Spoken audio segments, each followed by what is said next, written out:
Hi guys, so let's talk about picking the right course for you. So here are the things that I wish I knew before picking up or choosing the IT course. Guys, I'm making this video kasi I don't want to gatekeep yung mga information na nalaman ko or natutunan ko on taking up this course or yung course na IT. So kung graduating ka and ayan, magka-college ka na, isa ang IT sa pinaka-best choice mo or isa to sa mga kinoconsider mo na i-take, listen up. If you don't have a background about computers or kung meron ka namang basic knowledge about computer, pero hindi mo siya feel as hobby, hindi mo siya feel na parang gawin anytime, or parang hindi ka tech geek. Parang gano'n na lang, sabihin natin gano'n. Parang sinasabi mo sa sarili mo, okay lang yan kasi pag tinake ko tong course na to, in the long run naman, malalaman ko lahat and matututunan ko. Ito ang pinaka-biggest mistake ko doon. Hindi. Hindi po gano'n kadali. Nalaman mo ang IT because ito ang pinaka simple way para yumaman ka, para maging successful ka. That's a big lie. Okay? Hindi po yun totoo. Maybe it's true sa mga taong, alam mo yun, tech geek talaga and more on sa computer. Kahit na hindi pa sila nag-aaral ng computer, lahat alam na nila sa computer. Parang ganon, yung talagang meron kang interest dun sa gagawin mo or dun sa ititake mo.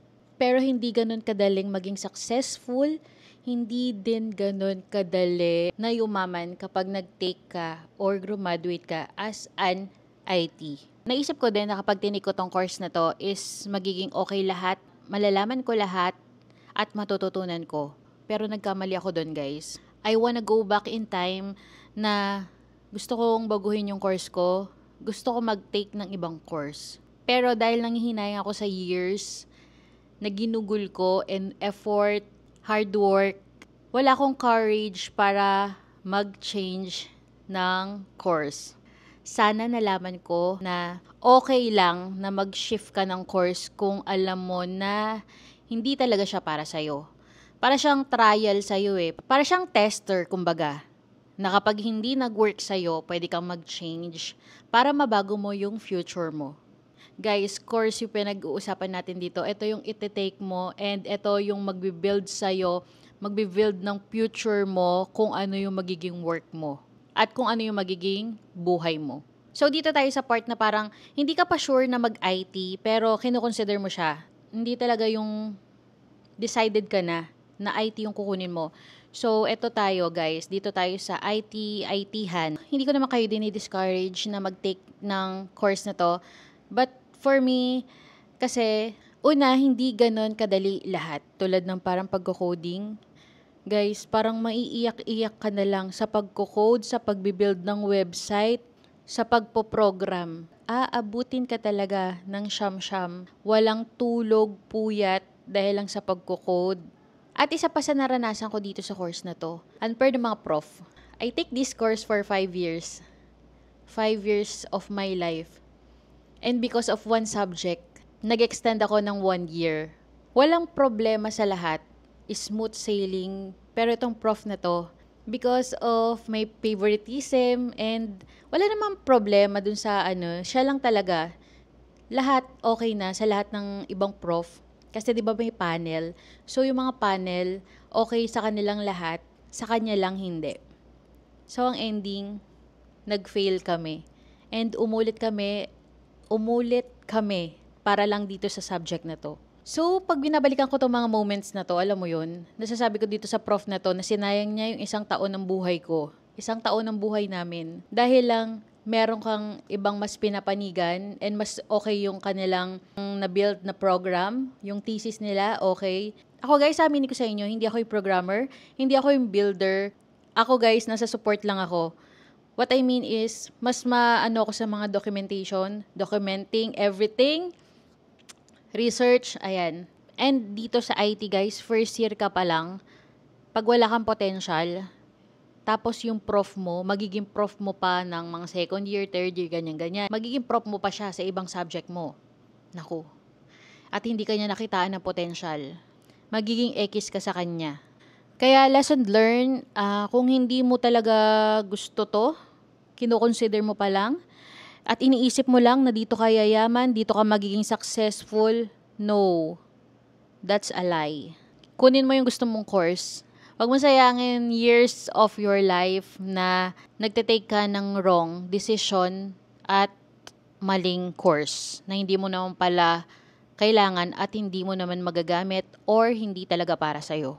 If you're asking me kung gusto ko pang mag-aral, yes, gusto ko pang mag-aral and gusto ko mag-take ng gusto ko talagang course. And this time, talagang I regret na kinuha ko yung IT. Kinuha ko kasi siya because in demand. Yun lang yun. In demand. And sabi nila, marami ka daw magiging work dito. Nga, magiging successful ka, mayaman ka. So, I take this course dahil lang dun. So, kaya ako, sinishare ko to because one day, may makakapanood nito na magka-college pa lang. Or you're a mom na mapapanood mo to na mayroon ka magka-college na anak na gusto mo lang itong course na to na i-take niya. Para din mabago yung perception nyo about IT. Kung gusto mo lang na yung anak mo is maging successful dahil ito yung kukunin niyang course, dahil IT, dahil natututunan naman yan in the long run, no, nagkakamali kayo, please make a decision na gusto rin ng anak nyo. Don't make the same mistake na ginawa ko. Course na to, pwede kang ma-burned out. Masaya to sa mga taong talagang pure-hearted na gusto yung IT, decided talaga na mag-IT ako kasi ganyan, gusto ko malaman kung paano binubuo to, gusto ko malaman kung paano yung ganyan, ganun. Mahilig sa games, mahilig sa lahat and everything, paano mag-build ng game na ganito. Ayan, kung yun ikaw, ayan, interested ka talaga and yung mindset mo nandun talaga, go for it.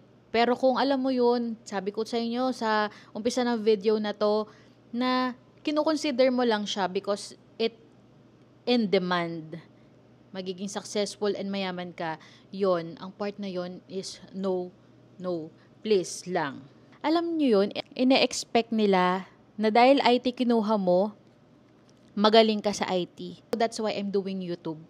YouTube is a part of my dream and this is what I like to do. I'm very happy na I can talk to you guys using this platform and I'm happy na kahit na may work ako, I can still do what I want. So, I hope sa'yo din. At makapili ka ng right choices and right decision and right path for you. Thank you so much for watching this video. Bye!